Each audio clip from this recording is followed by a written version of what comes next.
your agenda next week the SWIFT program, which is the Sustainable Water Initiative for Tomorrow, which is an HRSD program that y'all got briefed on, I think, in the summer, and this is an agreement that's following that up. And just to remind everybody what you're doing next week, John White, our stormwater engineer, is going to jump up and give you just a quick overview on that, and for the audience at home as much as anybody. And then Dr. Boone, school superintendent, will come forward, and the mayor and vice mayor, Chairman Jordan, vice chair, and I met probably 2 or 3 weeks ago, and y'all had some conversation in here about having an opportunity to have a conversation with the superintendent before you started your budget deliberations. So we want to make that happen.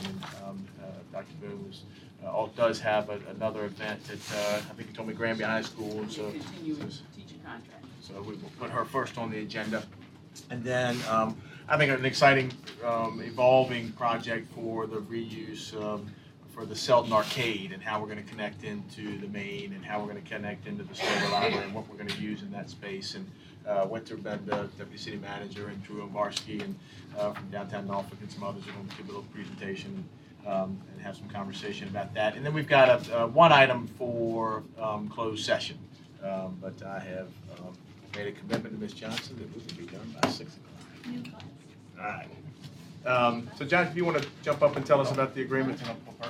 Yeah. So don't you want to just take those classes and pull them here's apart? the deal. I have between the paying at Old Dominion this morning for parking and walking into the office, they're gone.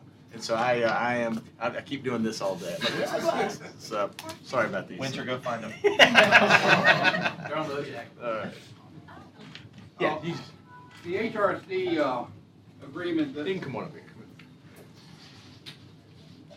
Either way, wherever you're comfortable. The HRSD agreement, I guess it'll come before council next session. It's basically a bilateral agreement that HRSD is making with each locality. Their SWIFT program is designed to resolve the city's Chesapeake Bay TMDL obligations. If you recall, the TMDL is phosphorus, nitrogen, and sediment loading that is derived from an EPA model. And the treatment that HRSD is proposing should deal with not just our loads, but all the localities in the Hampton Roads area. And we are estimating our TMDL cost to be around $200 million price tag. So it is a huge deal, which has not been funded for all intents and purposes. The district is using their current budget to work this through, and they're starting a pilot project out in the Ansman plant out in Suffolk. So, but it seems like a clear advantage for resolving our TMDL load issues. Yes, Sure. question. Yeah. So I was at a Chesapeake Bay program. I participate in the local government advisory committee, so I have a little more familiarity. My concern with I'm a fan of SWIFT. I'm a fan of saving money on TMDL. We still have a lot of money, though, that we have to spend for our stormwater systems. That doesn't go away, and I get concerned that sometimes it comes across as this is free money, found money, this is an opportunity, $200 million are savings. I'd like to understand, we still have stormwater improvements that we're going to have to make. Right. Currently, regardless of TMDL. Yes, and there's other TMDL coming down. This is just Bay TMDL resolution. There's bacteria and other PCBs and other TMDLs that are coming that we are working to address.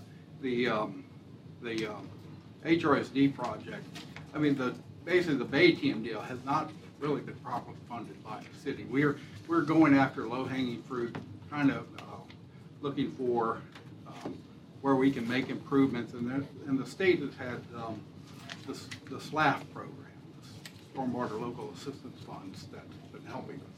So we've been getting a boost from that, but it really needs more attention. And we also have the quantity side, the flooding piece, which is not addressed by this. So stormwater remains an issue. So, any other questions?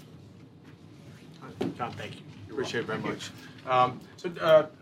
Dr. Boone, would ask you to come forward and say a couple things as she's making her way to the podium. And she and I have spent the last couple of months, frankly, getting to know one another and getting our leadership teams together. So I just want you all to know that on the first Monday of every month, her senior leadership and the city senior leadership sit down and talk about issues. And the first meeting we said, let's get together for half an hour. 2.5 hours later, we said, you know what, this was probably a pretty good idea. And so we got to know one another, and conversation about a quick opportunity came up for us to advance the money for them to acquire their buses next year with this year's money that allowed them to qualify for a couple of $100,000 grant that literally allowed them to buy 2 extra buses. And so just a good example of what some constant and consistent communication does for us. But again, just wanted her to have an opportunity frankly, the request of council to spend a few minutes before you all, but also have a conversation. So, Dr. Boone, good to have you here. Thank you. Good afternoon, Mayor Alexander, members of council, Mr. Smith. We certainly appreciate the opportunity and the invitation to discuss the Norfolk Public Schools proposed FY18 budget. Please allow me to acknowledge Mr. Rodney Jordan, Chair of the Norfolk School Board, and also members of the senior leadership team. Ms. Rhonda Ingram is the Chief Financial and Operations Officer. Ms. Khalil LeGrand is our Communications Director, and Dr. Karen Bailey, who's the Executive Director, the Chief for Accountability and Information. A budget represents an organization's statement of commitment to essential operations designed to achieve certain outcomes. The NPS budgeting process has transitioned to year-round planning for outcomes aligned to the school board's mission, vision, goals, and accountability plan adopted in 2016. That accountability plan defines the metrics by which the school board will measure achievement of goals and expectations in 3 key areas: improve student achievement and outcomes, safe and secure 21st century learning environments, community and parent engagement. The FY18 educational plan and budget has been developed through a lens of equity and our diverse school and community assets, focusing on the areas of the school board's accountability plan and through a lens also of organizational effectiveness and efficiency. As the hashtag NPS redesign implementation takes shape, our aim is to align existing resources and create systems for effectiveness, which will ultimately serve to improve student outcomes as we continue to strive to be an exemplary public education institution. Our redesign work is centered on 3 essential components: leadership, literacy, and rigor.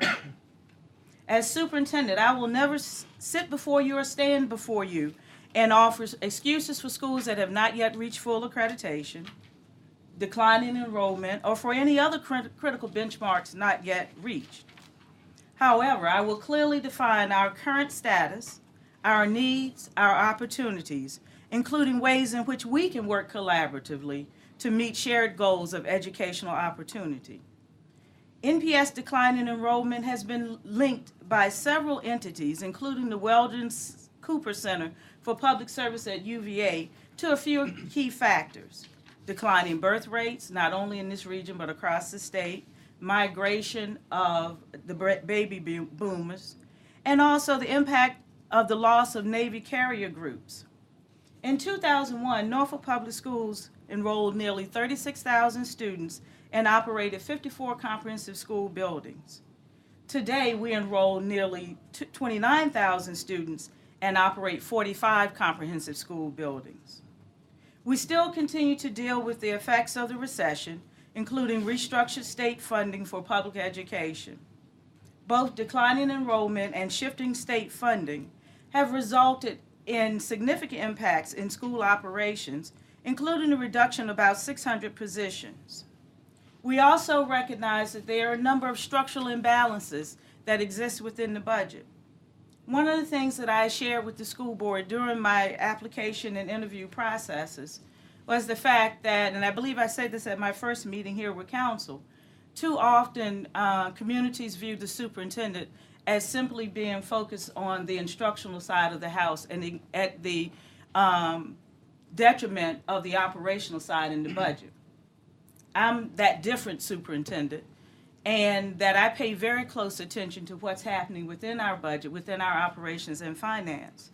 As a result of the work we've been doing for the last 15 months, we recognize that we have some structural imbalances within our budget that warrant a different approach to how we address our budgeting process. Those structural imbalances have come about for a number of reasons. Decisions that have been made within the school district, decisions that have been made by council, and at the end of the day, we find ourselves in a place where if I'm to be the financial steward along with the school board in terms of how we address these matters, I have to be very public about what our challenges are and where those imbalances rest.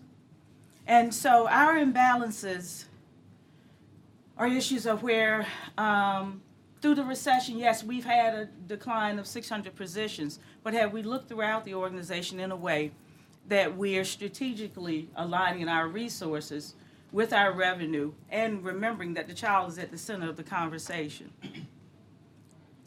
We also know we cannot continue a pattern of balancing budgets with one-time funds to support ongoing operational costs, because every year then you begin a new budget cycle with that deficit, with that hole.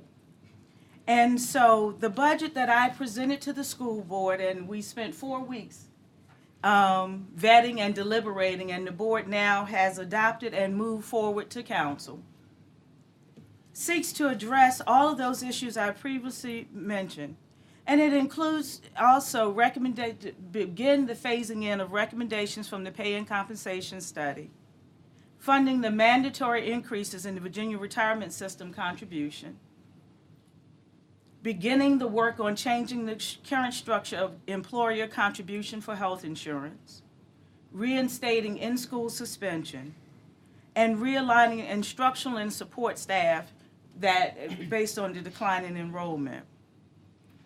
We're strongly committed to ensuring good stewardship of our limited public dollars.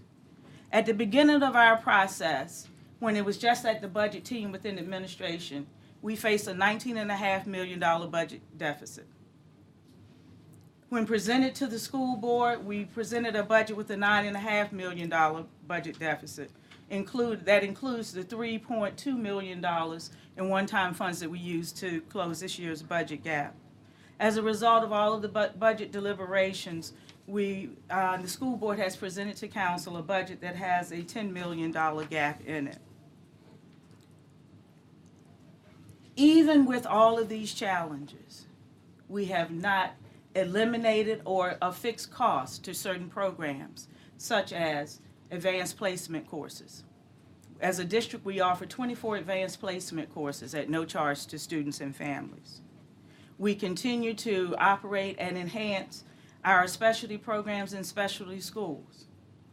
We're excited about the work that's coming forward with our comprehensive CTE school, and in about a month or so, we'll be rolling out and presenting some additional information to the community or to sectors of the community, and we'll be coming to council with a specific request for the $1 million that's been set aside to support that endeavor. And as we think about our underperforming schools, again, our hashtag redesign is about leadership, literacy, and rigor. That we have to pay, as instructional leaders, we have to pay attention to how we support the instructional program, how we align our resources around the curriculum, around the student, and build out from there. We know that we have a literacy challenge in the district, and what are we doing to address that, including the development of a district-wide literacy plan. And rigor is about not teaching to the test, but it is about preparing a student for the next set of educational opportunities through their educational planning. And so with the joint meeting with council and school board earlier this year, we began the conversation and look forward to continuing the conversation of where the intersections between community decisions and the impacts on schools as we go forward. So, quick snapshot, and I know I've provided to the city manager some responses to questions that either he and his team had or members of council have posed, and so certainly prepared for and look forward to the discussion. Thank you. Any questions by members of the council? Mr. Thomas. So have you or the school board made any contingency plans should there not be an additional $10 million? We always built the budget understanding that two things. We constantly hear from council, from the school board, tell us what you need. And so the 10 million was a reflection of what we need. And so if we don't get that, absolutely, we will go back to the table with the school board and prioritize which aspects of the budget won't occur. Is there and you may have just answered this, is there a priority already for the things that you see that have increased the budget by 10 million this year? Have you prioritized those individual items already? Yes, I identified those just a minute ago when I talked about the focus around what we needed for improved student achievement, and that's our work around professional development, not programs, not chasing every new thing that's on the horizon, but focusing on the capacity of our teachers, of our principals, and our central office staff to support students and teachers for progress. The Safe and Secure 21st Century Learning Environments addresses the reinstitution of in-school suspension. Currently, we either have out-of-school, some after-school detention in our secondary schools, but we have no place in school for a child who has a minor infraction of the Code of Student Conduct and warrants discipline. But we either have out-of-school or in-school. There was nothing in between. And we know that that's a big challenge for us, and we've seen the data where our number of suspensions far exceeds many in the state. And so using data to drive our decisions, that's what we put there. We've also talked about the pay and comp study. One of the things we know from what we know about the Norfolk salary schedule is our schedule is very competitive. It's not the scale itself. But when I talk about instructional imbalance, one of the things that's happened over time has been compression of steps where people have not moved along as they would have in a successful educational career to the next level. And so we've done some years across the board raises, other years no raises, but there have not been any steps. And so when we hear, for example, we lost 90 teachers to other local school districts last year. And one of the stories that the board and I have heard over and over again is the fact that I left and I made more money somewhere else. So the board asked us to do this study. And what we found is that it's not about the pure dollar salary scale, but because they were placed on a step commensurate with their educational experience and teaching experience and other experiences, they therefore made more money. And so one of the things we know as we have been working through what will be the process around this pay and comp study and beginning to move, we look at this as a 4-year goal, not to happen in 1 year. It's about a $20 million endeavor. So we are not looking for across-the-board raises, but movement somewhere 1 to 3 steps. We recognize we can't unpack all of the history in the future, all the past. We don't have the money, the time, or the technical resources to do that in a way. But we are making a commitment about how we go forward and address the step piece. So that's a part of it. And the board in its priority setting sessions, again, through the accountability plan, which is the framework for success, we have used that as our roadmap, if you will, for how we plan the budget using our data. There were only 2 growth areas in the budget this year. And the third one deals with something we cut. So let me talk about that.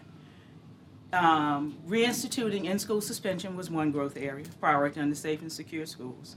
The pay and comp study, price tag of about $5 million, because that's across all employee groups, not just teachers. The problem is at every employee group. And so those were the only 2 growth areas, a little over $6 million. We had $3.2 million in one-time funds, again, which created the deficit as we started planning for FY18, because those weren't carryover funds. And then the restoration of 9 gifted teachers, about another $700,000. So that's how we got to the $10 million. So the reason I asked is we've heard a lot about what makes up that $10 million, and at least a portion of that is the VRS employment contributions that have to be paid no matter whether we give you an extra dime or not, correct? That is correct. And so it seems like that shouldn't have been something that came to us as, hey, this is one of the extra things you're paying for. Because no matter whether we give you extra money or not, that's going to be included. Which is why I was asking you whether you've prioritized what that 10 million is going to do. And including the VRS in that 10 million didn't really make sense to me. The VRS is not part of the 10 million. Okay. The VRS is part of the overall package. Because that is part of what we have to do. That's in the cooperating. The 10 million, as I identified, the one-time $3.2 million in funds we received from council to balance FY17, the pay and comp study, the in-school suspension, and the restoration of the 9 gifted positions. That totals the 10 million. Gotcha. The reason that there's reference to the VRS is that the state decided to accelerate by a year our payment of full payment into the VRS system. We would have had another year, so it would have been about 1.5 million this year. But because of the acceleration that they say will save us money down the road and meeting that, we know how that works. That's why we had to do it this year. Mrs. Mrs. Graves and Mrs. McCall. Okay, so when you, I have a couple of questions here, maybe some news. You said that our suspension rates in Norfolk are higher than across the state. Yes. Is that because we just have bad kids, or do we have stricter rules than everybody? I mean, because either we got bad kids and they're just getting kicked out of school, or we have stricter rules than everybody else across the state. I don't know any other reason for there to be. Respectfully, no child is bad. Okay. So as a They have superintendent, bad action. they violate the code of student conduct. I think what we found is our response to minor infractions tends to be a little bit more than some other districts, but because other districts have in-school suspension, that's why I'm saying all of ours is either out of school or no consequence or something that's after school that doesn't reflect. And so because of that, our numbers are up.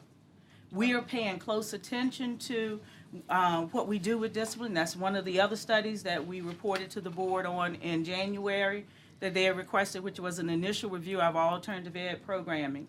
And in that review, we talked about our processes, our delivery of services and educational services when students are in alternative programs, the quality of those, and some consolidations and other things. And that's one thing that you will see in the budget document as one of our efficiencies dealt with the Open Campus program. We fully believe in the student population that's being served by that. But we couldn't continue the business model that was in place because we were paying everything except, we were providing everything and still paying out $440,000 to the entity to operate the program. So the teachers and the guidance counselor were already MPS employees. We provided the facility in kind. And so we made a decision based on some of the recommendations from the alternative ed study to bring the Open Campus program under our umbrella fully, to move it to Norfolk Technical Center, a wing of the school, which would also allow students access to career and technical programs, and allows us then to take Coronado, the facility, offline. And we will also save through that process. So there's in-school suspension, and I'm just trying to, in this part, trying to understand. There's in-school suspension, there's out-of-school suspension. So do we have more children, if you combine those two, I mean, I know we don't have an in-school, but are we at a reasonable level across the state, or are we still higher just because we only have that alternative? So if some of those kids were in school, our numbers wouldn't be We firmly believe that our numbers would look different if we had an in-school suspension. And until we restore that, it's going to be difficult to track those numbers. But we do know that those numbers reflect our students who are out of school from 1 to 364 days. Okay. Now, when you talked about the steps as far as other school districts and us losing teachers to other school districts, and they're leaving because they're probably getting more money on the front end, but also having the ability to get steps. are those districts somehow different from ours where their money doesn't come from their council? Are they taxing districts? No, there are no taxing districts in Virginia.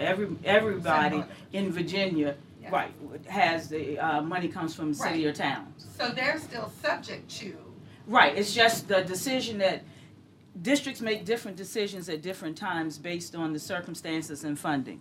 I'm not gonna venture into Monday morning quarterbacking, but I do know that from when I was here before, we were working at one point to put more money in the beginning teacher salary, because that was one of those non-competitive areas. And so you saw all districts putting lots of money, or most of their new money, into beginning teacher salaries to stay competitive as an attraction for new staff. And so once that balanced, then the recession hit. And so strategies to balance the budget during the recession froze steps. And they've never been unfrozen. And so there, as I said, there were years that we didn't offer anything across the board, steps or cost of living increases. And then there were years that we did cost of living increases and no steps. And so we have people who have been in the district for a number of years and are probably, Me. yeah, Mr. Smeagol is one, and like you said, it was across all employee groups. And yet where they are, it doesn't reflect their years of service. And years of service relate based on successful evaluations, not everybody gets it. So to help you understand that, I've been in the district 17 years, and I'm on step 3 out of a 20-step system. 26. 26, oh, that's right, because when they went back, so they compressed steps, it used to be 30 steps, and they compressed them with the idea that you would get to the top faster. But the recession hit and nobody got to the top faster. You just stayed on your step. And so every once in a while you get a pay increase, which was great. I mean, you got a percentage increase, but the goal is, you know, I have 13 years left before I can retire, and I'm step 3. The end is never there. I will never get to step 26 at the rate that we're going. And it just, it was a compression issue that happened years ago.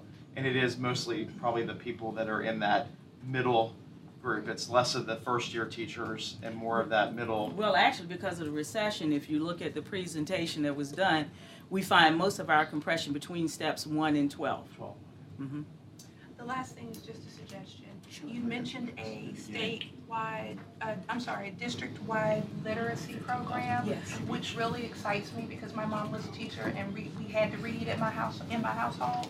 But I would suggest that possibly a partnership with the library, because they have so many programs already in place and they have locations already throughout the community, with a strategic partnership of Norfolk Public Schools employees along with library employees and their facilities might be something that could be very, very helpful and not break the budget. Well, thank you for that. And actually, we really do have some exciting partnerships, and one of which I think is 3rd or 4th grade that we partner to make sure every student gets a library card. And then, so those partnerships continue. They also support our summer reading efforts, making sure that in each of the branches they have a number of the literature selections and everything else. But certainly, we will make sure that that's part of our rollout. Thank you. All right, Mrs. McClellan? First of all, I am a proud Norfolk Public School parent, so Thank good you. job. We have my kids are having a great year, and thank you very much. As I look at the numbers, here's the challenge, and I get a lot of questions about this out in public, and I'm sure you do too, and maybe this is more for the public and less for me specifically, but our ADM numbers are going down. Our per pupil expenses are going up. So we're going down by about 2.7% based on the budget numbers, and we're going up by about 4.9%. Squaring that is sometimes challenging in the public domain, and a lot of questions come up. What are we doing with schools and capacity at schools, and how are we adjusting there? That's number one. And number two is healthcare. Healthcare is hard for everybody. It's hard at my house. Our healthcare expenses have gone up significantly. What we contribute versus my husband's company has gone up considerably. Norfolk employees, city employees, pay a percentage of their health care, contribute to that.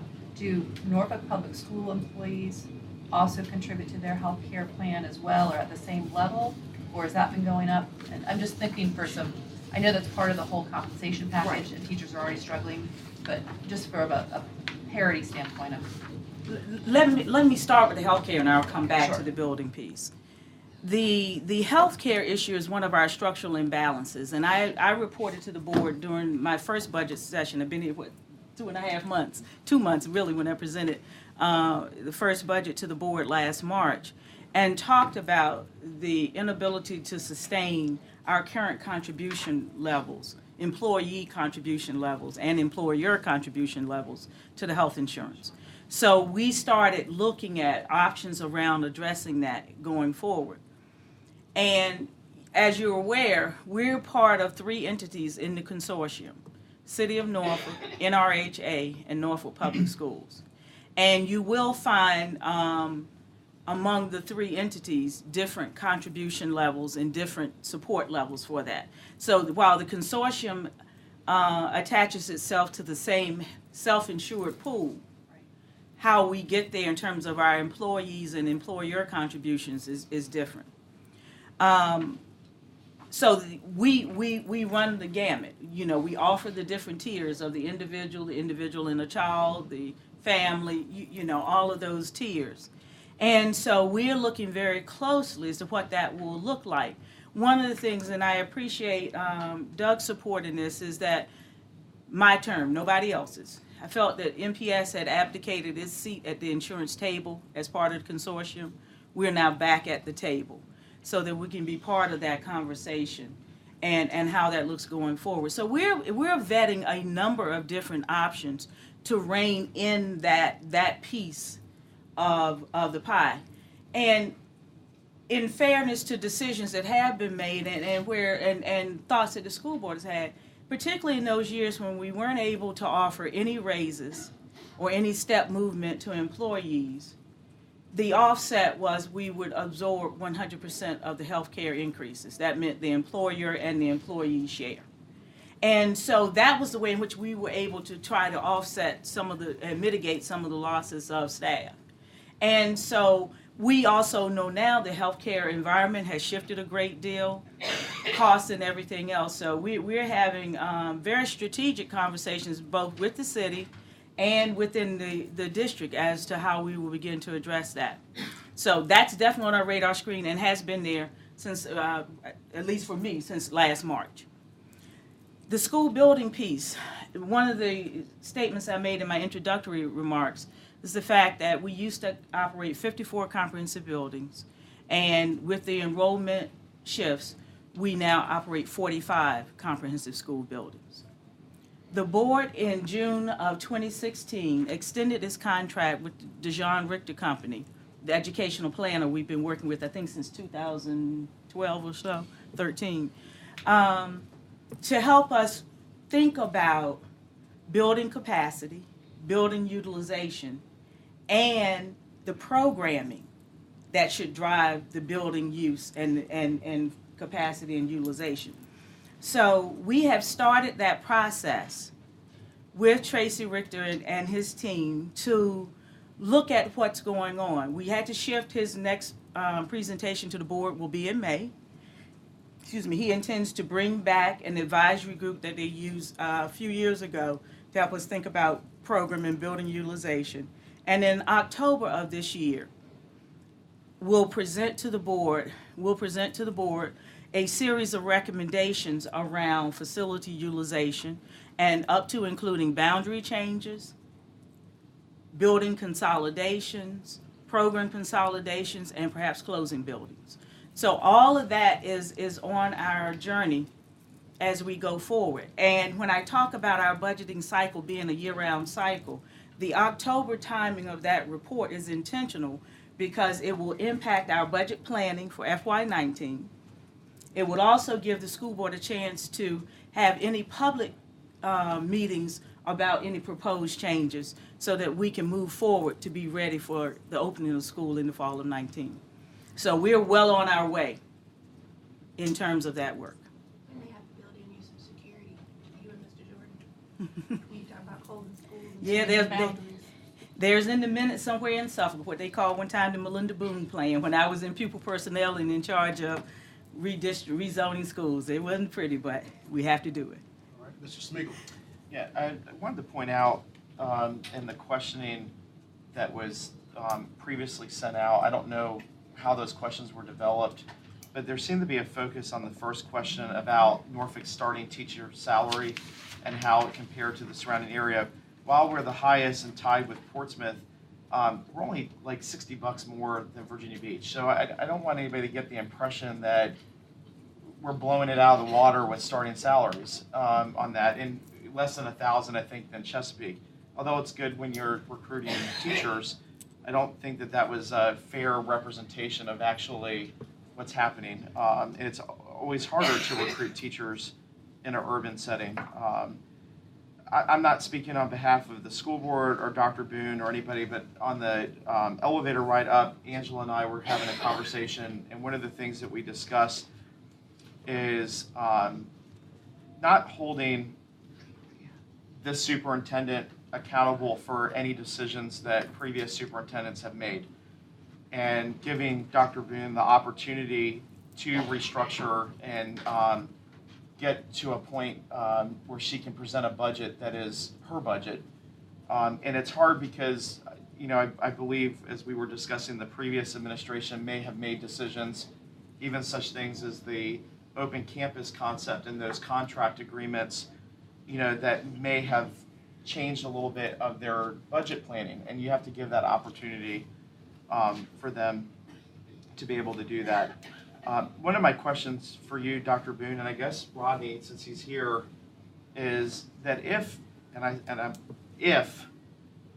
council were to propose, say, a tax increase that was completely dedicated to schools, is the school system going to stand with us and go out to the community and help us educate the public about the need for that increase in funding? And not leaving council to be the only ones, although we make that vote, but leaving it up to us to make that tough decision. Because what we have found is we're the ones that end up responding back to claims of not closing schools or, you know, enrollment is down. But we also recognize that there's a need because costs have increased. So I truly believe that costs have increased more at the rate that you've lost money because of ADM. I'm sure if somebody worked out those numbers, you would see that the things that the states have passed on. But is there a willingness for the teachers unions, Tom, and other people to come out and educate the public about this critical need now in finding that funding? And I'm not speaking on behalf of any other council members, but if that were to be proposed, will you guys stand with us in that request? Rodney, you're not compelled to answer that question. See, Dr. Boone told me not to come. No, actually, you know, if you recall when we worked together for the support for the construction of the new schools, that really grew out of the community, talking to school boards, and then collectively talking to members of council. So I think we have a model in place where we've demonstrated that we're willing to stand together to do what's in the best interest of children, and I believe we would do likewise if that's the decision that we came to in order to advance our school system and to be successful. Thank you. All right, Mrs. Johnson? Hi, Dr. Hi. For the board, you and the board decided on the step increase. Was that going to be more beneficial for all of Norfolk Public Schools employees rather than the salary increases across the board? And how did you arrive at the step versus the salary increase? Because everybody talks about the salary increase and not fully paying attention to the step, how beneficial the step can be. Actually, what I've heard since I've been back has been about the step piece. And so when the board and I working together as a governance team decided, let's look and see where our salary system has challenges. And so working with Siegel Waters, what we were able to see is that, as we were talking about it, through step 10, we're competitive with everybody in this region and 3 comparison districts in the Richmond area: Richmond, Petersburg, and Henrico. And so we were compared to all of those. Norfolk Public Schools' salary after step 10 begins to outpace other districts. And so the longer you're here with us, the more likely you are to make money in the long run in terms of your career. The problem with the step was we weren't getting people to that place such that they could recognize that what the scale provides for them. And so that's why we looked at it, because if the issue had been changing the salary scale to make it more competitive, that might have been the set of recommendations we worked with the board on. But what we saw across all employee groups was that the step piece was compressed and people weren't moving at all. And so because they weren't moving, they never got to that end point that would be, we know how the retirement system works. It's your 3 highest years of employment. And so we have folks that aren't getting there. And I fully understand the step, because once the salary compressed and you're not getting a step whatsoever, it did become devastating for a majority of our Norfolk Public School employees. The other one is in reference to the suspension. Is it that not all of our schools have an in-school program at the school? Is that correct, Dr. Boone? Most of them do not. Okay, right. That was a budget balancing strategy some years ago, during the time that I was gone. And that's when they eliminated in-school suspension. Now, schools were given some part-time money that they could use for after-school detention, or if you could bring someone in part-time to cover ISS. But if you need to be away from your core class for a day, you're only away for 3 hours, or you're asking teachers to give up their planning time in order to cover ISS. So it was all across the board. And most schools didn't have anything, or So don't have now anything. we're looking at implementing more in-school or timeout situations. In-school the class. suspension, Okay. the true in-school suspension model, where students can continue to receive their educational programming through assignments and everything that are provided by the teachers. And this is, remember, in-school suspension is for very short term. It's not there for multiple days, maybe a couple of days max, and hopefully that's the only suspension a child would have, and then maybe later. But it's not designed to offset a student who has an 8 or a 10-day suspension, because that would be served out of school. And as far as the literacy partnership, I know for a fact that Norfolk Public Schools and the city as a whole is doing a wonderful job with the partnership.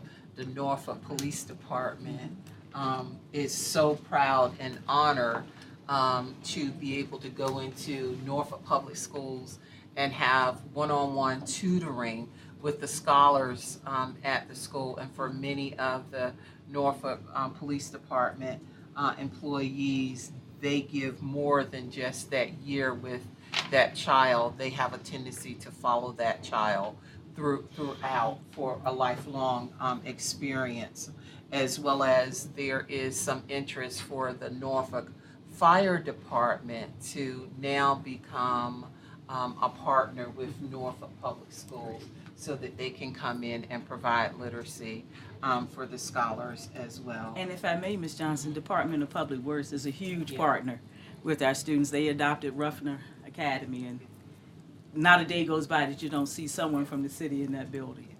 And you also have the Life Enrichment Center, the organization that has been in Norfolk Public Schools for quite some years now, and they provide that one-on-one literacy for first, second, and third grade, if I'm not mistaken. So, thank you for the partnership. They have a with computer lab for us. A brand new computer. Right. Yes, ma'am. Yeah. Brand new computer labs for the individual schools.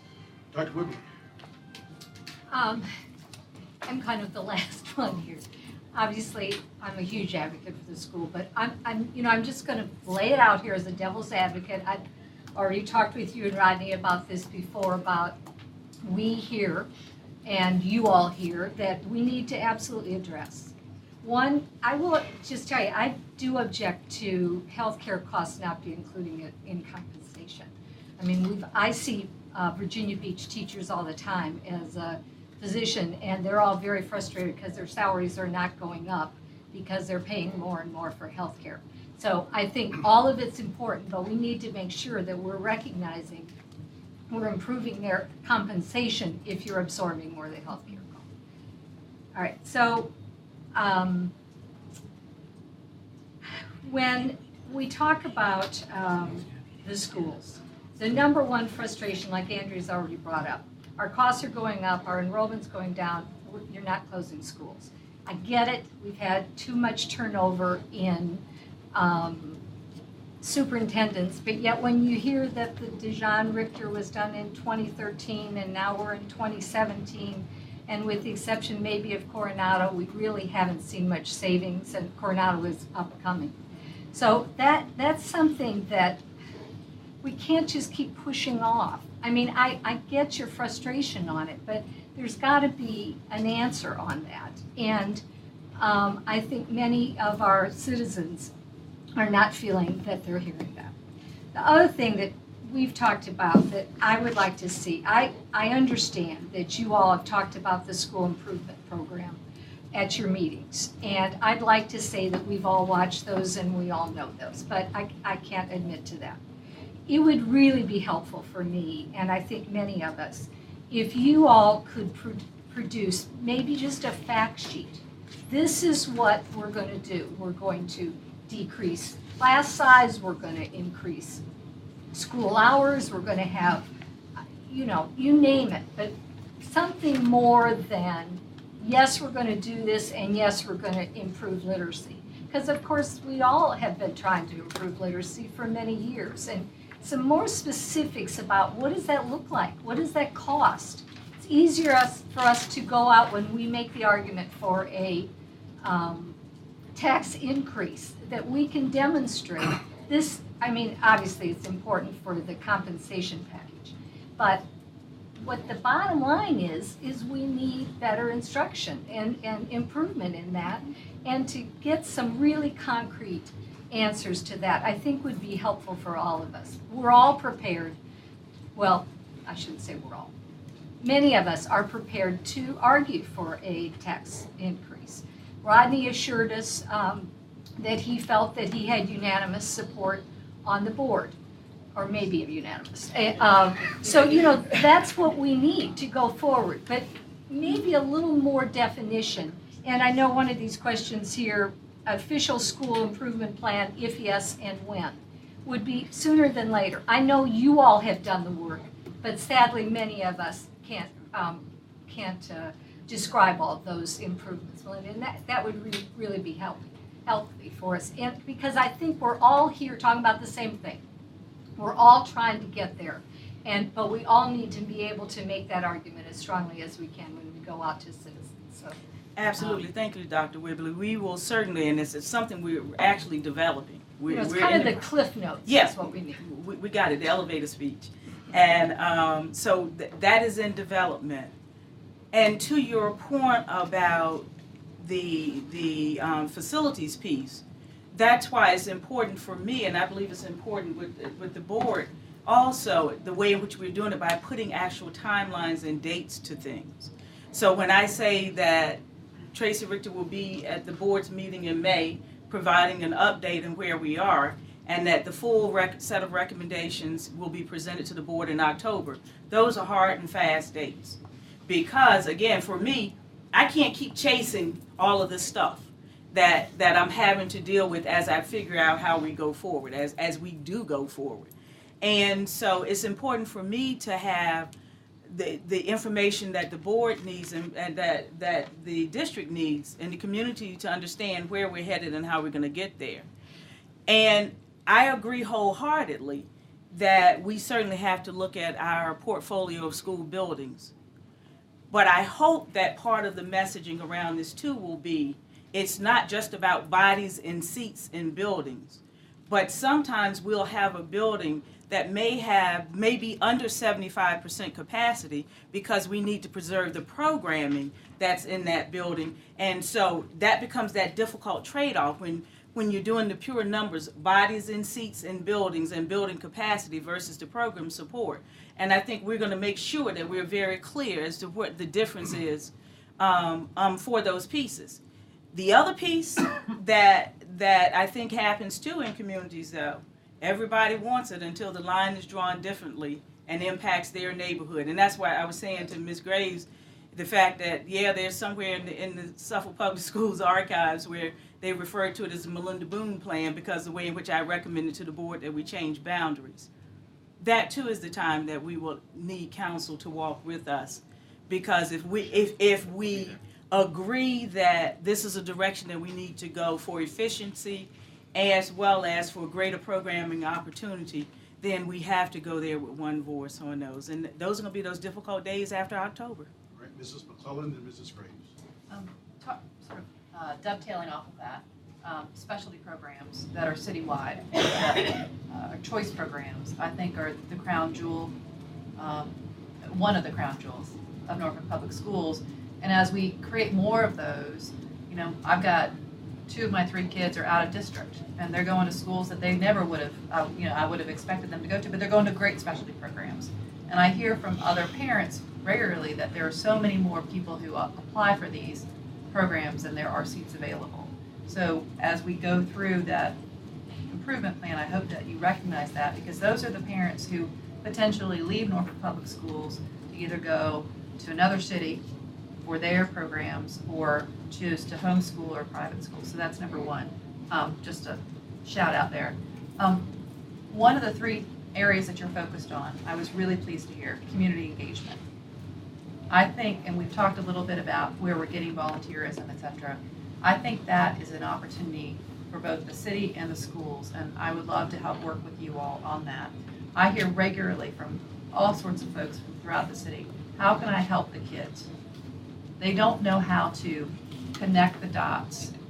And I know we do a lot of work with the Norfolk Education Foundation, but I think there's a lot of opportunity of people who are very skilled who want to help out in the schools with the kids, with the facilities. So, you know, I think we should really take that one on and look forward to working with you on that. Well, thank you for the shout out on our specialty schools. The school board's January 20th retreat was an entire day focused on our specialty schools and our continued investment in those, as well as enhancing the outcomes. So that was critically important. The other thing that we're beginning to see that's driving some results is the Department of Interagency Collaboration and Wraparound Services, where I reprogrammed a position to create that office, not a new position, just a new responsibility. And we're seeing the benefits of that now with our military relationships, with groups that want to mentor and leverage their resources for results. So it's not the partnership piece where people come in and volunteer, but this really is about how we're leveraging the resources of other organizations to address needs that we have in our schools. So we're very pleased with what's emerging through that work currently. And, you know, all of our military work, Dr. Bailey hosts for us 2 Department of Defense education grants that are supporting our children of military-connected children. And if I may, Mayor, do one commercial. On Thursday at 6 o'clock, we will be, the art program, the art show, will be unveiled at MacArthur Mall in the Governor's School for Arts Gallery, The Art of Being a Military Child. So I invite all to be part of that celebration on Thursday. All right, Mrs. Graves. 2 things. I want to piggyback off of what Andrea said regarding volunteers, because I do have people ask me all the time as well, and there is a disconnect between people who want to volunteer in the Norfolk Public Schools, and it really goes beyond just a background check and, you know, what they really don't. There's no clear path for somebody to say, like, I want to help children who are struggling with math, or I want to help children who are struggling with whatever, and actually being able to put them to work, or they have congregations of people, maybe small congregations, but people who are retired and want to help. So that piece would be very, very helpful to have outlined. I will say that I'm not necessarily committed to a tax increase. It's not off the table for me personally, but I'm not necessarily committed to it. I also need to see exactly what, if we're going to do this and we're going to toe this line, I think that two things need to happen. One, we need to know exactly what it is that's going to happen. And then two, the council as well as the school board needs to be committed to making sure that as a council, we don't come back and try to undermine what we've all agreed to. Going back to what Tommy and I talked about, you know, one of the other conversations, not just blaming not just taking out on the current superintendent for mistakes of the past, but also on the current board as well. And so I think we have to come to this with, this is the board that we have, whoever's gonna be elected in a year or so or whatever, that is going to be the board, and those are the people that are gonna be making decisions, and we can't circumvent their authority based on what another board 3, 4, 5 years ago did or didn't do. And sometimes I think that overshadows, that clouds the judgment in moving forward and actually accepting the expertise. I am not an educator. I don't even have children. So far be it from me to circumvent your, you know, expertise in that area or in that of the school board. And so I think it's very important that if we're going to be on one accord, then we need to stay on one accord, even when it gets hard or the results don't come as quickly as we would like them to or as the public would like them to. We have to make sure that we are working on one accord and that we are reminding them that this is a big picture and it's not like you know, take a pill and lose 10 pounds in a day kind of deal.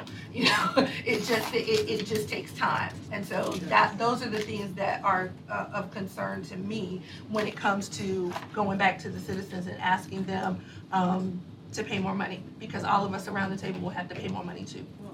And Ms. Graves, you struck a chord in something that I had planned to say during closing comments, or my one closing comment, is that I think going forward there are going to be great opportunities, even greater opportunities for the two bodies to collaborate.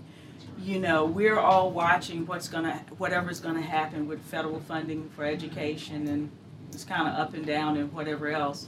And so working collaboratively with our congressional delegation will be extremely important too in the coming days.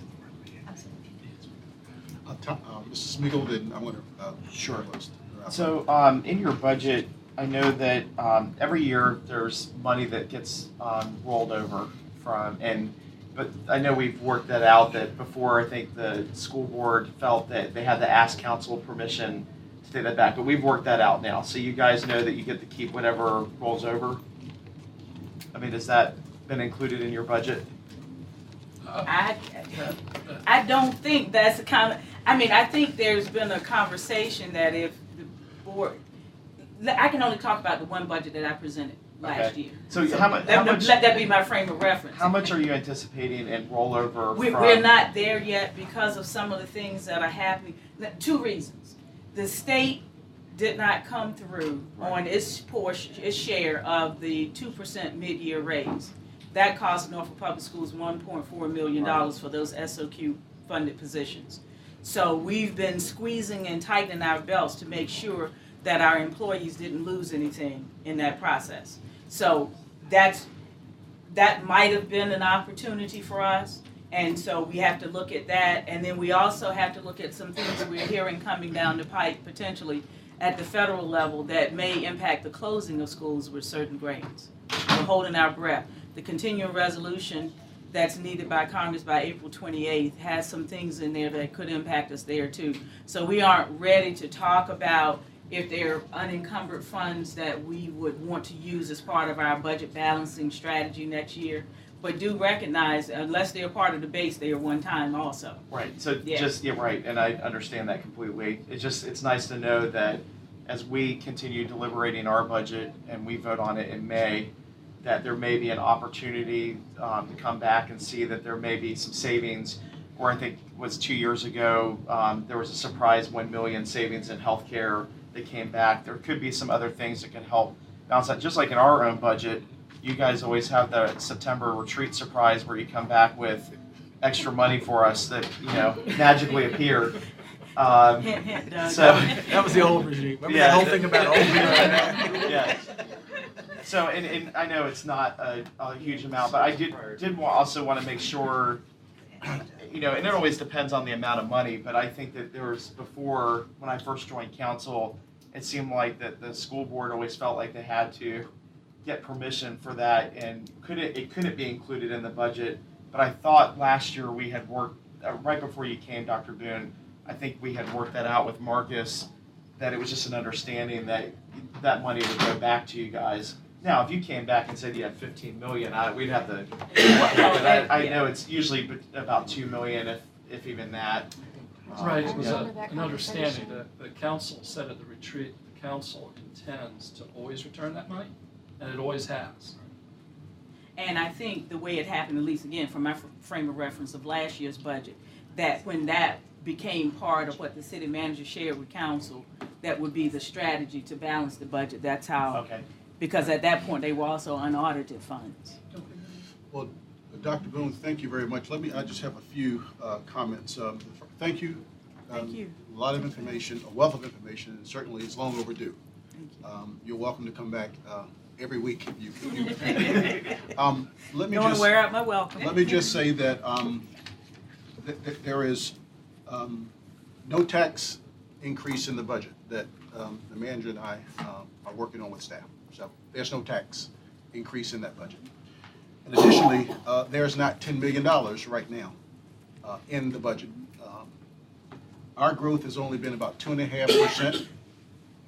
And in order for us to appropriate an additional $10 million, it would take two things. One, to cut public services in public health, public utilities, public works, public safety. And still, I think that we probably need to find some other cuts. Or we would have to raise taxes. But to raise taxes to only address the $10 million, and that's that pay compensation and the in-school suspension and the 9 gifted positions, and I think there's some other things that the new money won't pay for, like the realignment of staff based on declining enrollment. We would have to do or put something else before the citizens, and that something else is a solid improvement plan that will address the failing schools, the 15 schools that have not met state accreditation. We would have to address teachers' pay and compensation. We would have to address the career technical education school that will guarantee our scholars a shot at being successful in the 21st century economy, or on to college, or even being fit to serve in the military. Safety and security, improving test scores and graduation rates. The citizens and the residents will be asking, what's the plan to accomplish that? And lastly, this community engagement or community participation, community involvement, certainly that will be part of the plan. How can I as a citizen, how can I as a resident, how as a business community, the faith community, how can we engage, how can we participate, how can we help to improve schools? So there's no new taxes in this budget, and there isn't $10 million in this budget. However, it's still early, and I look forward to working with the council to see what we can come up with. But again, you're always welcome to come to address the city council. Thank you for your comments, Mayor, and I truly appreciate the time with council today. My commitment to this community has been transparency in our leadership, and even when it's painful to know what the story is. And so because of that, I look forward to the ongoing collaboration and conversations around the work and how we get to that goal of what this community deserves and wants in this educational system. So thank you. Again, thank you. Mr. Manager. All right, thank you, Mayor. As we transition, I know Dr. Boone and her staff have got to get across town, so Winter Bendit, Deputy City Manager, is going to step up and talk to you about the Southern Arcade, and as I said earlier, introduce some folks from downtown Norfolk Council. But I think this is going to be an interesting presentation for you, and it really is just that. It is a presentation for your information to let you understand how we're connecting the new Main Hotel and the new Slover Library into the Selden. And I think it's helpful to understand what the arcade has been in order to understand what it can be. And so, Winter, take it away. Thank you. Good evening, Mayor, members of City Council. Just as Doug said, today's briefing is about the Selden Arcade and where we're headed. But before we get to where we're going, I'd recommend that we understand where we've been. The Selden Arcade was built on the site of the Academy of Music, which opened in September of 1880 and was destroyed by fire on the 4th of April of 1930. After reconstruction, the Selden Arcade opened to the public. The arcade was meant to serve as a thoroughfare connecting Main and Plume Streets. Its Main Street entrance was just 2 blocks from the ferry landing, and the arcade was touted as the quickest route to Portsmouth. The facility advertised the then modern features of hot and cold water and toilets for both men and women. During the 1950s, the arcade earned the nickname Little Wall Street because of the many investment and insurance companies housed there. In 1982, planned renovations included placing doors at both entrances, new mosaic tile flooring, and restoring the Art Deco design throughout. In 1983, Fest Events co-hosted a St. Patrick's Day bash in the facility for some 3,000 guests, a significant feather in the cap for Fest Events as it was their first public event. In 2003, the City of Norfolk negotiated a site purchase of $2.1 million, 25% less than the asking price. In 2005, the Selden was officially dedicated as a new home to DeArt. Fast forward to 2015, and Slover Library opened using parts of the Selden Arcade for its first floor cafe and second floor children's area.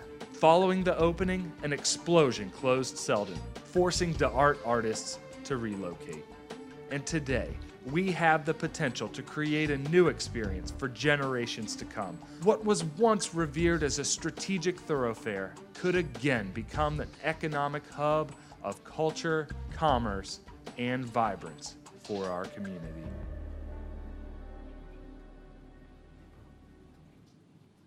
And not to be redundant on the history, but wanted to point out just briefly that between that explosion and present day, it's been about a 2-year window that we've really kind of wrestled with this. Amidst all that, we had facade improvement on Plume, and you can see current facade improvement on Main Street, which I prayerfully hope concludes on April 20th. As we've lived with the city staff, we've learned a couple things. Principally, that this is a big connector between Main and Plume Street. You heard that it was the portal to Portsmouth amidst the hot water and toilets, right? But it was also this key connector, and it has been. And so while Atlantic and Granby are great for our residents, what I've also heard from many people downtown is they miss this as a pass-through, especially when it's raining. Also, I'll use this is Doug's phrase. I'll use it, this idea of new suits and old shoes. So we have the Main, who we've opened up the past 2 weekends, and it's fantastic. The Slover Library, which is known nationally, if not known worldwide.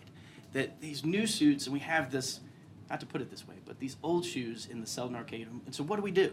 So I will say that amidst all this, who's come to the table within the last 6 to 8 months has been the Downtown Norfolk Council, and they have been brilliant. They have really taken up where we've wrestled with this question quite a bit and really taken the ball and moved forward. To my point about it being a pedestrian connector, you can see here just visually what it orients to and where and what things come around this area. As well, I'd like to show you how to connect, right? So not only simply are those new suits standing adjacent to the Selden, it's also our intent to connect. So here you see a drawing or a concept that shows how we connect from the Main. You're looking from the Main into the Selden Arcade. Next here is working with work program architects, help to understand it. If you've been to the Slover, you know where the Friends have their book display just as you go down the ramp towards the bistro. This is where we would connect, using some of them or many of the same elements that you see in the library currently.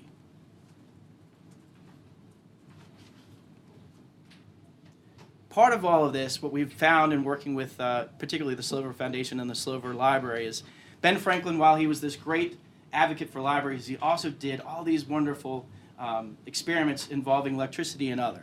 And having visited the Virginia Science Museum, we've learned that these maker spaces are becoming big parts of libraries. And remember, the Slover is more than just a library. It has all these wonderful elements that green room, kids room that involves more bells and whistles than I can ever imagine. And I think thinking through the idea of connecting, it's how and what ways can we also augment the opportunities that are in the library currently.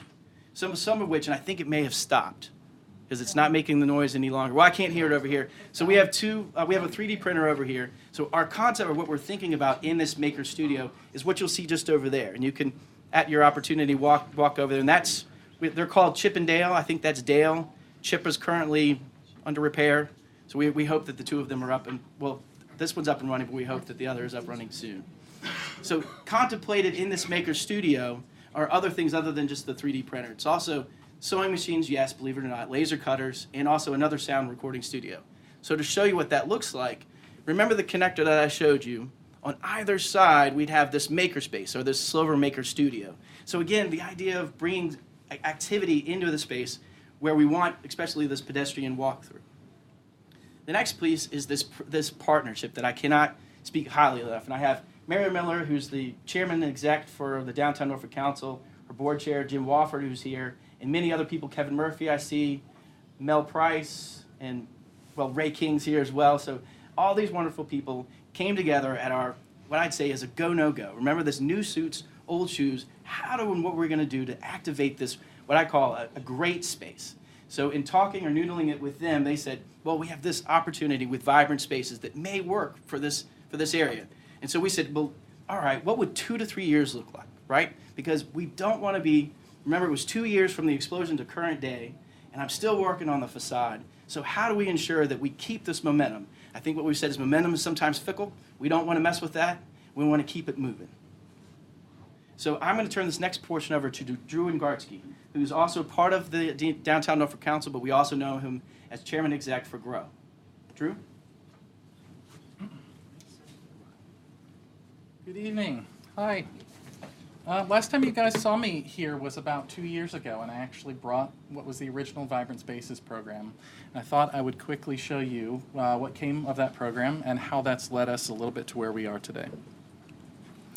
Vibrant Spaces actually launched in May 2015, so almost 2 years ago. In that program, we had a phenomenal response. We had 7 weeks of applications, and 86 new businesses applied to come open their businesses in downtown Norfolk. We also had about 12 existing businesses downtown apply for grants. And so since that time, we've already helped open several businesses, if you've seen Prince Ink and Lamia's and Muddy Paws, and we've granted 8 businesses throughout the city to help them improve their street level vibrancy, which is everything from inside their storefront to outside their storefront. How do they make a more compelling experience for their consumers?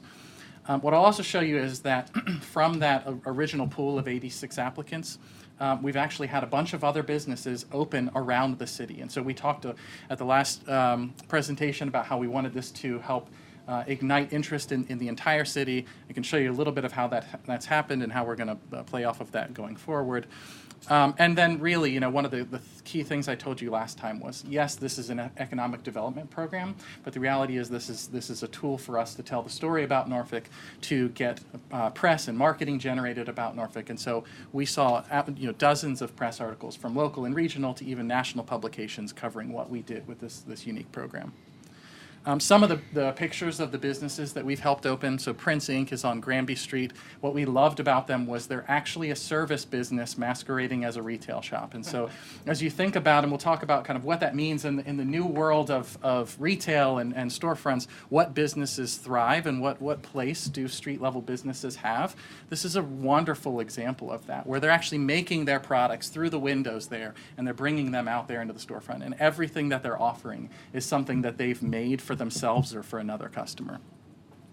Lamia's Crepes, so she's also in the 400 block of Granby Street, and she came to us and this wonderful little French lady, and she said, you know, I'm gonna bring real, authentic crepes, and there's nothing like this around here. She took a 700 square foot space, and if you've ever been in it, it's the size of a large broom closet, and she activates it remarkably well. And she said, you know, I want people to see us, baking those crepes, and I want people lined up and sitting along the walls and outside. And so she's done just that.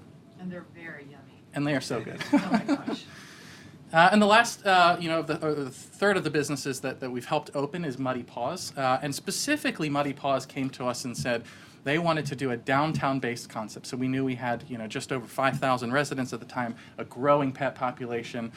Buddy had the idea of doing this dog run, which we kind of knew was in the back burner, and they said, let's bring our residents together around their pets. Let's create a self-service dog wash. Let's create events in there around pets. And so they've done just that as well. Some of the businesses that we've granted here are throughout downtown, including the Neon District, so work release with outdoor dining and signage, and Leone's on the side, and the Copeland Center. Brick Anchor, I think, is a remarkable example of what we want to try to encourage businesses to do, to open their storefronts to the street and really activate their sidewalks.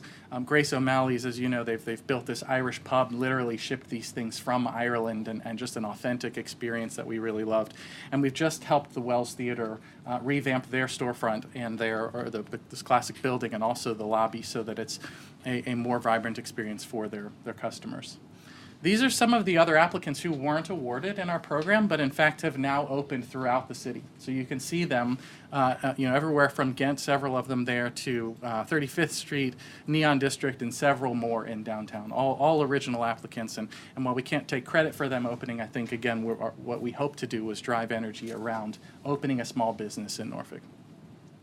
But here's the thing. Here's the key. One of the key things. We learned a lot in the program. It was a remarkable effort, a huge amount of work by the Downtown Norfolk Council and this committee and our community partners. One of the key things we saw right away was that more than half of the applicants from our 86 new business applicants wanted the smallest space in the program, 700 square feet. And the next biggest space was 4 times that size. So we recognized right away we had all these incredible puzzle pieces. They didn't necessarily belong to the same puzzle. And from that moment on, we were trying to figure out what's a way to bring more of these businesses to life. We need a space for the smallest businesses. Oh, by the way, those were also the most fledgling businesses. They were the ones who had probably the most moonshot ideas, but they were very hard to take risks on. I mean, we were putting people into multi-year leases in spaces with landlords who wanted to know that their tenants were going to stay. So it was a challenging environment for us to do that. And that's what really was the genesis of this effort to create what we're calling an incubator market. And the idea is that we bring together a bunch of small businesses into one space where they can build their businesses together. We give them a low rent, and we give them a short-term lease rate, which is something they have a really hard time finding in traditional lease structures. And we let them build their businesses together in a community environment. So they're learning from one another. They're also drawing in, each of their audiences helps grow the other audiences. And again, we are thinking about this as a program to incubate for the entire city. The arcade, as Winter said, is a merging of shared interests. So we've been thinking about this literally for 2 years. I mean, since our initial selection, right away we started to try to make this thing happen, and in fact had a space we were working towards. It wasn't quite as good, and through both the previous administration and the new administration, sort of saw there might be an opportunity with Selden, and that's kind of come forward, and we've really looked at how that could happen and found that we're incredibly excited about how that would work.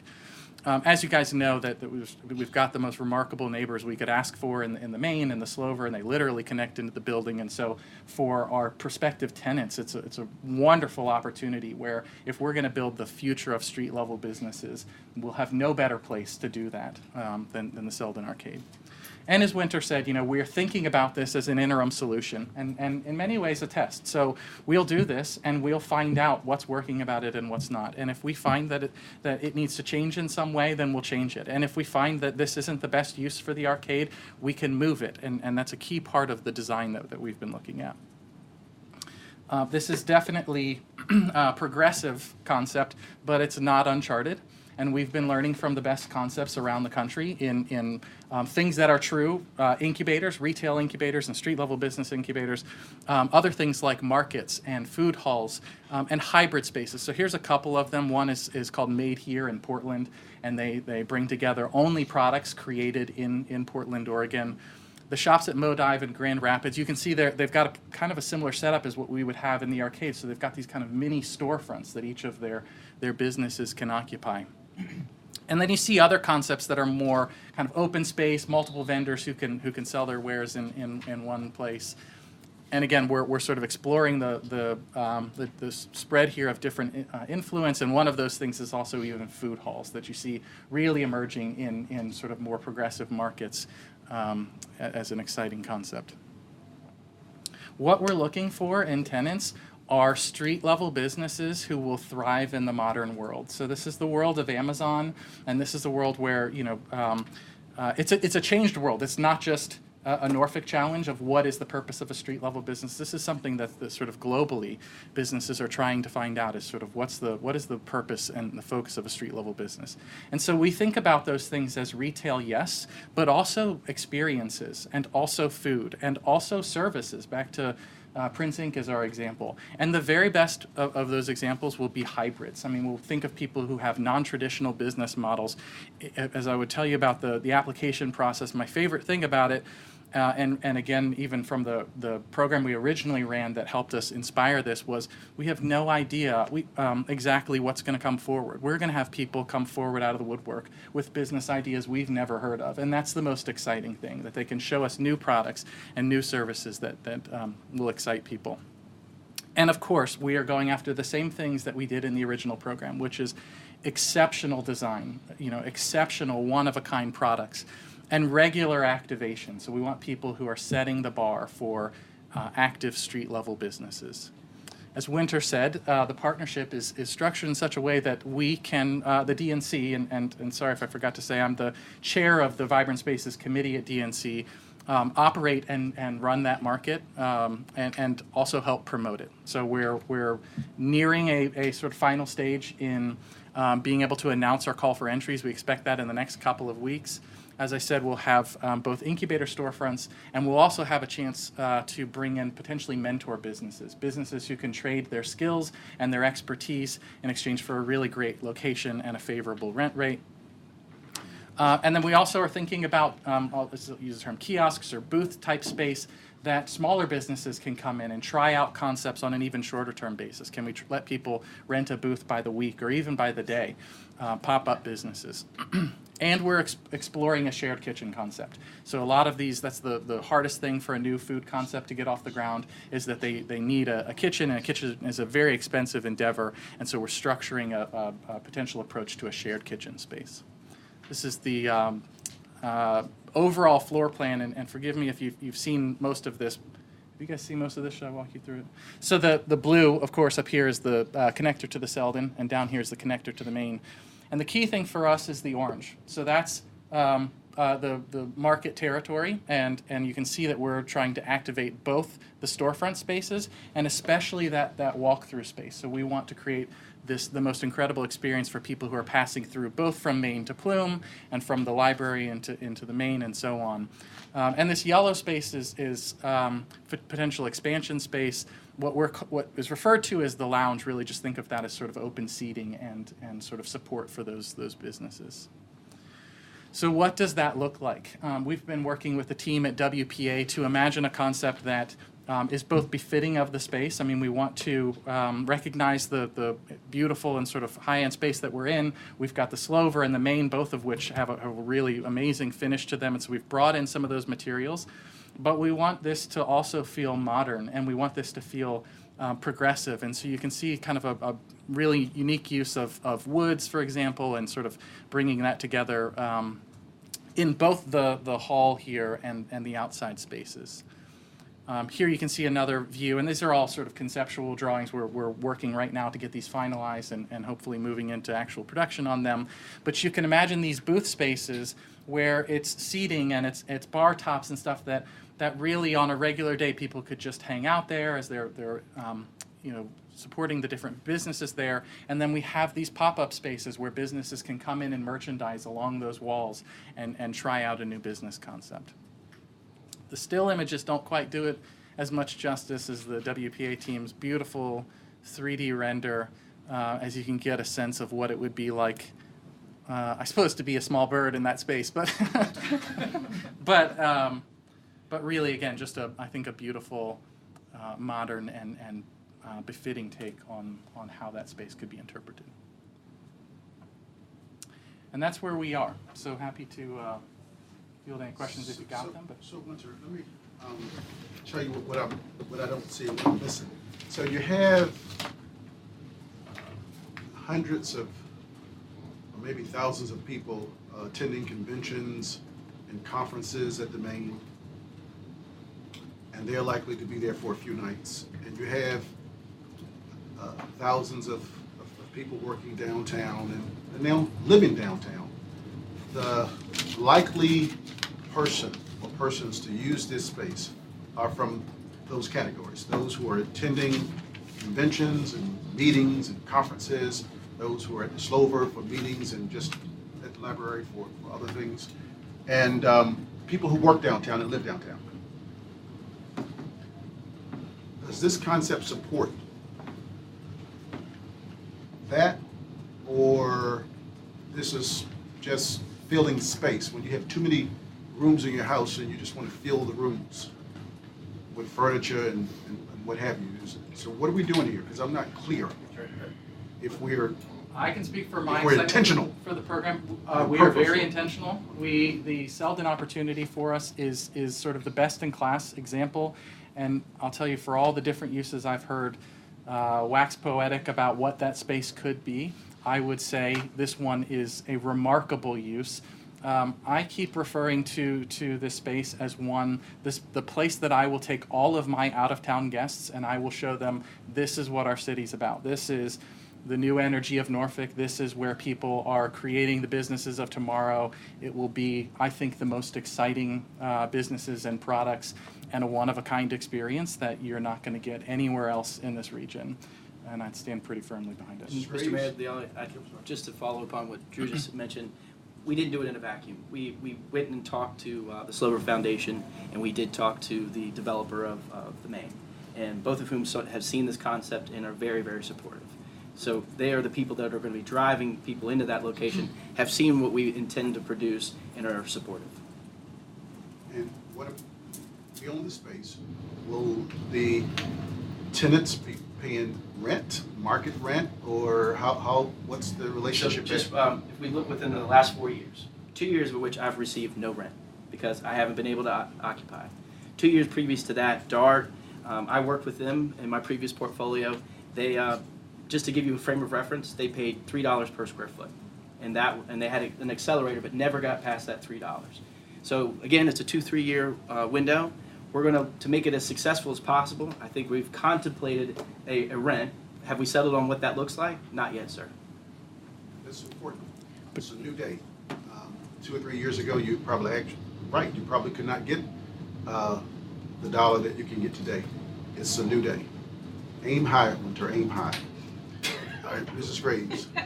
And I will say, Mr. Mayor, as for and I'm going to use an unscientific term, but the guts of what DNC intends to activate, if I'm going to aim high, sir, if we go back to the image, I'm going to look at those retail spaces at the either end of both Main and Plume.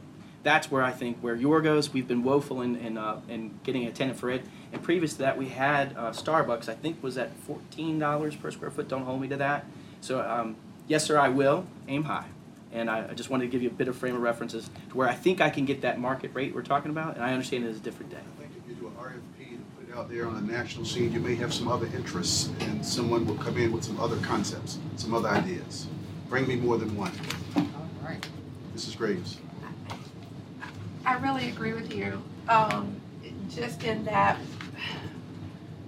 I'm wondering how we're going to drive people there outside of tourism, and is that going to be enough to sustain these businesses? And two, if they're trying out a business, for lack of a more sophisticated term,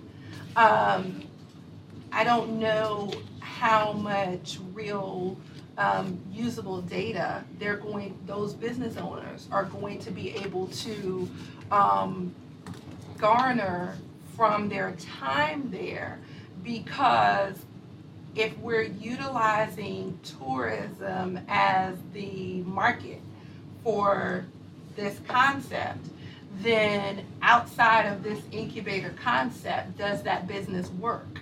And so it may work wonderfly inside a controlled environment, if you will.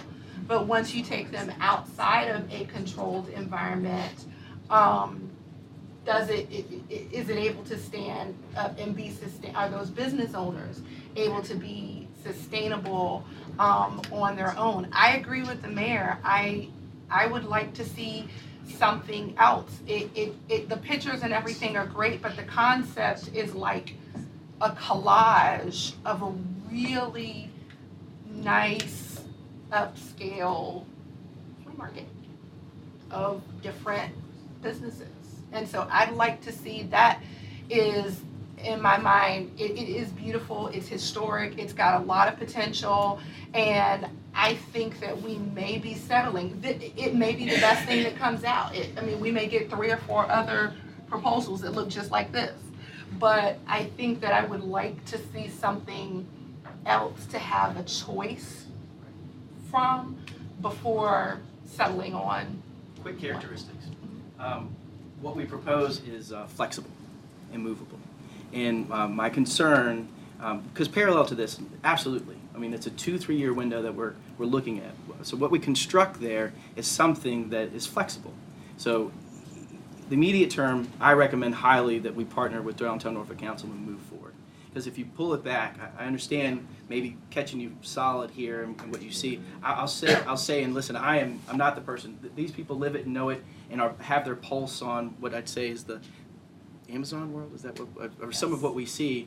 But this is where I see cities going, or what I've seen as far as direction. And it's not apple to apple, but I'll at least point out, and you have to drive there. But there's the Vibe District. I went up there, and I went into each of the different proprietors in there, and I'll tell you that people, while it's, this is 19th Street in Virginia Beach, excuse me. It's called the Vibe District, and it has components of what you've seen in this concept. And I'll tell you, it's highly successful. One of the people that are in there talk about this concept of high end and what people might be interested in. North End bag, so you get a free shout out on TV. Their slowest price point is about $300 for a bag, and people are buying them hand over fist. And I'll tell you that unlike our city, that this is a pedestrian.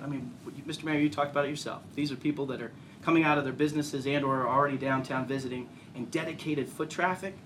Vibe District is a destination place that people have to drive to, and they're doing that. So my recommendation was we go with what I believe is a very, very well put together concept and a reality, because Vibrant Spaces has a brand and a name that's known. And I believe that there are people who are already clamoring to be a part of this next phase, and that parallel to that we do look at what that third year may look like, and that's easy to do. All right, so Mrs. Gray, will you finish? You get another? All right, Mr. Thomas, then Mrs. McCullough. Thank you. I like the concept, and I don't think we have to look outside of the city of Norfolk to see how this works. It's already been mentioned. You see Lamia's crepes. That's something that wouldn't likely exist in downtown. We gave them an opportunity, and they're great. They're delicious, and they're here, and people are walking by. And so I think we're likely to see very similar things crop up. I thought of North End Bag as you were talking earlier. I think that's a great another plug. Yeah, sorry. You own one? Wife's hitting me up. But it's that's a company that's local. People are making something that's local rather than buying it on Amazon and coming from some country far away. So this is the progressive thing to do. This is what progressive cities are doing, and they're being successful. So I have all the confidence in the world in the DNC and Mary Miller and Rachel McCall that they'll run this well because they have the best interest of downtown in mind, and honestly, I just believe they know how to do these types of things. And so I think this is a good move. And like we just said, if it doesn't work, we wake up 2 years from now, it doesn't work, we just switch gears. So up the rent. All right, this is McCullough. I absolutely endorse this. I think it's great. I think those very low risk we're talking about, if it doesn't work out, we can go elsewhere. Listen, I've been to New York and Philadelphia and London, and this is happening. This is what we should have in Norfolk. The other thing that I want to comment on is we do a great job of supporting big companies and big economic development in the city of Norfolk. We don't do quite as well with our small companies. This is an opportunity to do that and to support them. And while, Mr. Mayor, I totally appreciate the fact that you want to get rent, I want to support our companies too. and I want to support future economic development, this is the opportunity for them to launch, get their feet wet, and then grow into something bigger where they are going to start paying market rent. I mean, I think this is really fabulous and cool, and I, 2 thumbs up. Dr. Whibley and Mrs. And Johnson. just very quickly, Drew and Mary and everybody, you know, I know you've been working hard on this. I know had some pushback, and I'm excited that we're finally here, and I appreciate that, Doug, that you kept, and Winter, kept moving on this. Since I've been on City Council, since I've been going to DNC meetings, it's all about street level retail. And Drew's exactly right. It isn't the street level that we all grew up with.